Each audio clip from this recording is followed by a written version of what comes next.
What we've seen over the last 15 years or so, since the environment has started to become part of the humanitarian assistance framework, is that organizations have progressively included more aspects of the environment in the work that they do. Whereas years ago, it was really a question of looking at the environment after the disaster.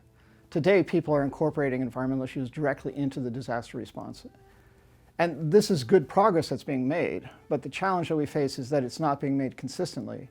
And there's not a real understanding of how considering the environment is actually core to providing successful humanitarian assistance. Looking forward, we may be at the cusp of a shift where environment no longer becomes an afterthought or an unusual thing that's seen or done, and it becomes part of the normal process of providing humanitarian assistance.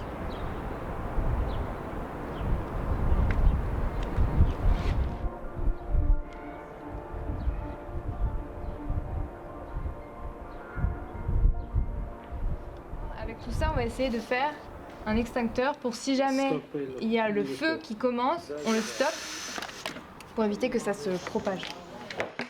ECHO est une petite association qui teste et expérimente des actions positives et innovantes pour trouver des solutions à nos problématiques sociétales. Et son plus gros projet aujourd'hui, l'OTEC et réfugiés, d'abord lancé à Lesbos, présent aussi du coup à Briançon, sur un territoire de montagne à la frontière Italie-France, très marqué par et la migration et des enjeux déchets environnement. Donc où on déploie des activités avec les personnes exilées, avec des personnes pas que exilées, où on apprend et on s'apprend les uns les autres.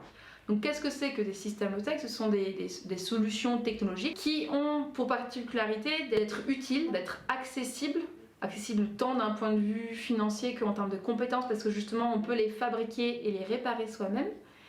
Et troisièmement, fabriquer avec des matériaux locaux, issus de la récupération, de biosourcés, des solutions techniques qui vont être réparables, qui vont être peu énergivores, peu polluantes.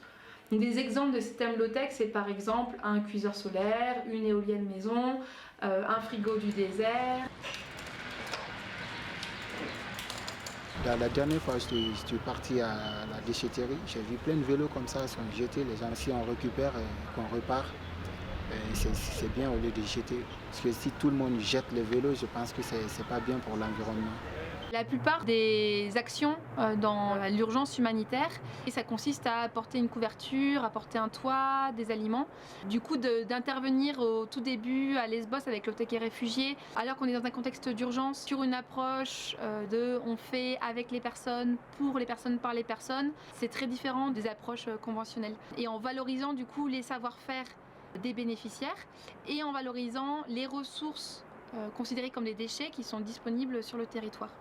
La démarche low-tech, c'est plutôt une approche globale, systémique, qui va venir interroger des pratiques pour justement les rendre plus cohérentes lorsque des enjeux environnementaux ont eux-mêmes des impacts sociaux, économiques. On peut vraiment s'approprier cette démarche low-tech à tout plein de niveaux et surtout à une échelle stratégique et aussi dans le rapport qu'on a avec les personnes bénéficiaires, de pouvoir aussi mieux les intégrer dans les économies locales et pas de dépendre de connaissances, compétences qui ne sont pas disponibles localement et qui du coup fragilisent la résilience de la population dans le temps. Au début de notre projet avec ECHO, on avait fait des formations sur l'environnement. Ils nous ont expliqué plein de trucs que moi je voyais en Afrique qui dégradaient un peu le continent, mais je ne me rendais pas compte que c'était dû à plein de choses que l'ECHO m'a expliqué.